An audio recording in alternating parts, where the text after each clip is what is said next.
थोड़ा आगे आ जाइए, यहाँ पे आ जाइए। तो आवाज़ पहुँचेगी। Thank you for giving me the precious time. Okay.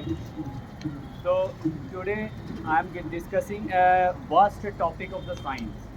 The scientists is still finding for the clue how the universe been created. Universe किस तरह से बना, साइंटिस्ट इस चीज़ का अभी भी डिस्कशन कर ही रहे हैं. उसी के टॉपिक के ऊपर मैं थोड़ा सा एक कुरान के 2-3 आयतों का ज़िमन में आपके दरमियान जिक्र करूँगा, जिसका जवाब कुरान ऑलरेडी 1400 साल से पहले दे चुका. तो इंट्रोडक्शन के तौर पर मैं ना कोई हाफिज़ हूँ, ना कोई आलिम, ना ही कोई मुफ्ती, लेकिन मैं आज उस किताब पर बात करने के लिए आपके दरमियान मुखातिब हूँ जिस किताब को रसूलुल्लाह सल्लल्लाहु अलैहि वसल्लम को मौजूदे के बाइस दिया गया. लेकिन आज इस किताब की हैसियत हमारे दरमियान, हमारे घरों के कोने, हमारे घरों के अलमारियों तक महदूद हो चुकी है, जिसे रमज़ान में अक्सरियत निकाल कर पढ़ती है और रख कर भूल जाती है, या किसी के फौत कर जाने पर इसे निकाल कर पढ़ते हैं. मैं आज उसी किताब पर बात करने के लिए आपके दरमियान मुखातिब हूँ जिस पर अमल कर सहाबा रज़ी अल्लाह अन्हु अजमईन रज़ी अल्लाह बने, जिसने अपनी ज़िंदगी उस किताब को वक़्फ़ कर दी. इस किताब के करीब के आने के लिए इस पर गौर व फिक्र करने की ज़रूरत है. इस किताब ने मुझे उसी तरह हिदायत दी जिस तरह ये आज भी एक मौजज़ा है. आज भी ये किताब हर दौर में अपनी हक्कानियत पर कायम है. इस साइंटिफिक दौर में मैं कुरान की हक्कानियत को साबित करने के लिए मैं आज आपके सामने पैमाना लूँगा, पैमाना मेजरिंग टेप के बाइस साइंस का सहारा लेना चाहता हूँ, जिससे हर कोई वाकिफ़ है. साइंस से कितने लोग वाकिफ़ है? हर कोई वाकिफ़ है. आज को साइंस को बड़ा चीज़ ने, पहले क्या होता था, लोग 2 केमिकल मिलाते थे, लोग समझते थे जादू है. आज बच्चा कह देगा 2 केमिकल है ऊपर, ठीक है, तो हर कोई साइंस से वाकिफ़ है. मैं आपको कुरान की उस दावत की तरफ बुलाना चाहता हूँ जिसे हम साइंस कहते हैं. साइंस का मफ़हूम होता है observation, analysis, thinking and reflection, जिसे उर्दू में मुशाहिदा, तज़किया, सोच, गौर व फिक्र करना कहते हैं. जिसे कुरान ने इस अंदाज में बयान किया, सनूरिहिम आयातिना फिल आफाकी व फी अनफुसिहिम हत्ता यतबय्यन लहुम अन्नहुल हक़ अवलम यकफ़ी बिरब्बिकुम अन्नहु अला कुल्लि शैइन शहीद. हम उन्हें इतराफ़, इसके आयत का मफ़हूम है, हम उन्हें इतराफ़ आलम में भी और ख़ुद उनके जात में अपनी निशानियाँ दिखाएंगे यहाँ तक कि उन्हें वाज़ेह हो जाए यही हक़ है. क्या तुम्हारे लिए ये बात काफ़ी नहीं कि तुम्हारा खुदा हर चीज़ का गवाह है? Doctor Zakir Naik said, doctor Zakir Naik कहते हैं, this is not a book of science. Quran science की बुक नहीं है, SCIENC. Quran is the book of science, SIGNS, science, जिसे हम उर्दू में निशानियाँ कहते हैं, जिसे हम अरबी में आयात कहते हैं. कुरान आयात की किताब है, बट अल्हम्दुलिल्लाह उसमें साइंसी मौजूज़ात मौजूद है. मैं आज जिस साइंस के मौजू पर बात करूँगा वो एस्ट्रोनॉमी, इल्म फ़ल्कियात का एक ख़ास मौजू है, जो कि साइंटिस्ट को आज तक ताज्जुब में रखा कि यूनिवर्स कैसे बना, जिस कायनात को हम देख रहे हैं.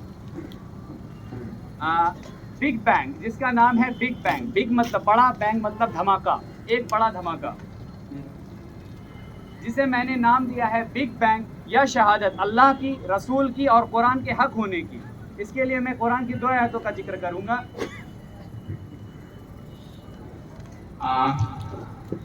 अब ये सवाल पैदा होता है कि बिग बैंग क्या है.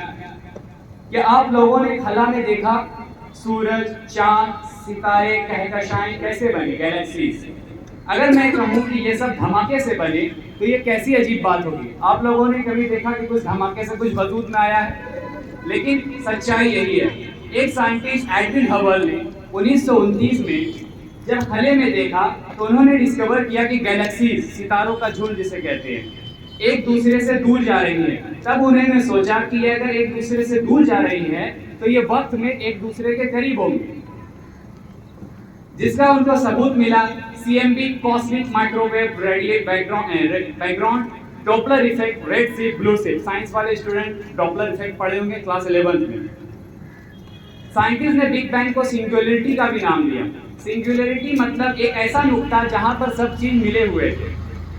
इसी सोच पर कैलकुलेशन की गई तो पता चला कि सब कुछ एक ही जगह से बनना स्टार्ट हुआ, वो भी गेहूं के करोड़ा हिस्से छोटे दाने से, जिसे प्लैंक लेंथ कहा जाता है. प्लैंक लेंथ का वैल्यू 1 × 6 10⁻⁻35 मीटर, जो कि यूनिवर्स का सबसे छोटा पॉसिबल पॉइंट होता है, जो कि इलेक्ट्रॉन से भी छोटा होता है. उस धमाके से सिर्फ मादा, मेटर ही नहीं बल्कि खुद वक्त भी शुरू हुआ. اس لیے اس ٹائم کے ویلیو کو t=0 مانا جاتا ہے، کیونکہ وقت وہیں سے بننا شروع ہوا۔ یہاں پر میں ایک سوال پر غور کرنا چاہتا ہوں۔ ایتھسٹ، ملحد، جو خدا کو نہیں مانتے، پوچھتے ہیں کہ اللہ کب سے ہے۔ میں کہتا ہوں کہ یہ سوال ہی غلط ہے، کیونکہ اللہ نے ٹائم کو بنایا۔ اس کو سمجھنے کے لیے میں ایک مثال لیتا ہوں۔ کمپیوٹر کو انسان نے بنایا، کیا انسان کمپیوٹر کے اندر بیٹھتا ہے اسے آپریٹ کرنے کے لیے؟ نہیں، وہ اسے باہر سے آپریٹ کرتا ہے۔ اسی طرح اگر اللہ نے وقت کو بنایا تو اللہ کے لیے یہ سوال ہی پیدا نہیں ہوتا کہ وہ کب سے ہے، کیونکہ کب سے ہونے کا مطلب کہ اللہ ٹائم میں ہے، تو ٹائم خود بگ بینگ سے بات شروع ہوا اور وہ ہمیشہ سے ہے، ہمیشہ رہے گا۔ اس دھماکے سے خلا، اسپیس پھیلنا شروع ہوا، جس کو سمجھنے کے لیے ایک مثال لیتے ہیں۔ جب ہم غبارے میں ہوا بھرتے ہیں تو وہ پھیلتا ہے، اور ہوا بھرتے ہیں تو اور پھیلتا ہے۔ اسی طرح اگر ہم غبارے کے ہوا کو نکال دیں تو غبارہ ایک چھوٹا سا ہوتا ہے۔ اسی طرح کائنات پھیلنا شروع ہوا، جو آج 1380 کروڑ سال سے 13.8 بلین ایئر سے لگاتار پھیلتا جا رہا ہے، جسے کہا جاتا ہے ایکسپینشن آف یونیورس۔ یہاں تک کہ میں جو آج یہاں کھڑا ہو کر بات کر رہا ہوں، ہر سیکنڈ خلا 70 کلومیٹر پر سیکنڈ پر میگا پر سیکنڈ یہ خلا پھیل جاتا ہے۔ ہر چیز اس دھماکے سے ہی بنے جو آج ہم خلے میں دیکھ رہے ہیں، سبھی چیزیں۔ چلیے اب اس کتاب پر توجہ دیتے ہیں جسے ہم نے اپنے گھروں کی کونوں کی زینت بنا دی۔ اس نے بگ بینگ کے بارے میں کیا کہا، کیا نقشہ کھینچا؟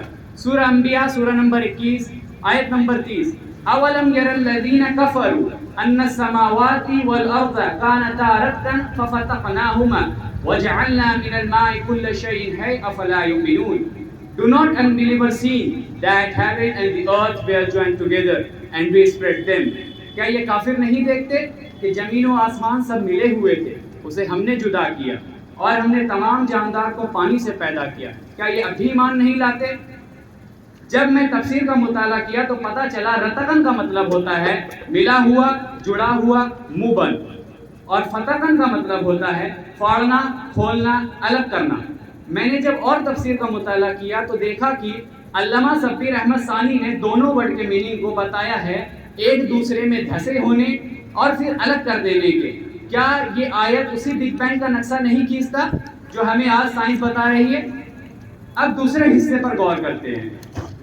اس دھماکے کے بعد کائنات کا مسلسل پھیلنے کا ذکر قرآن میں سورہ زاریات سورہ نمبر 51 آیت نمبر 47 میں آیا ہے، وَالسَّمَاءِ بَنَيْنَاهَا بِأَيْدٍ وَإِنَّا لَمُوسِعُونَ۔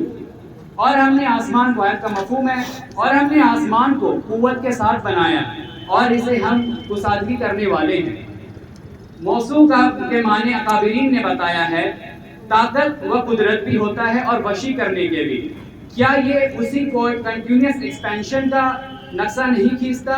میں نے ایک بات کا نوٹس کیا ہے، سائنس خلے اسپیس کے بارے میں بات کر رہا ہے، بات کرتا ہے تو بس قرآن نے سائنس نے جب خلے کے بارے میں بات کیا ہے تو قرآن نے اسے سما سے تعبیر کیا، مطلب اسپیس، آسمان۔ اور جہاں سائنس مادات، میٹر کے بارے میں بات کرتا ہے تو قرآن نے اسے ارض سے تعبیر کیا۔ میں اپنی بات کو اس آیت پر ختم کرتا ہوں، سورہ بقرہ سورہ نمبر 2 آیت نمبر 2، ذَلِكَ الْكِتَابُ لَا رَيْبَ فِيهِ۔ اس کتاب میں اللہ کی کتاب ہونے میں کوئی شک نہیں۔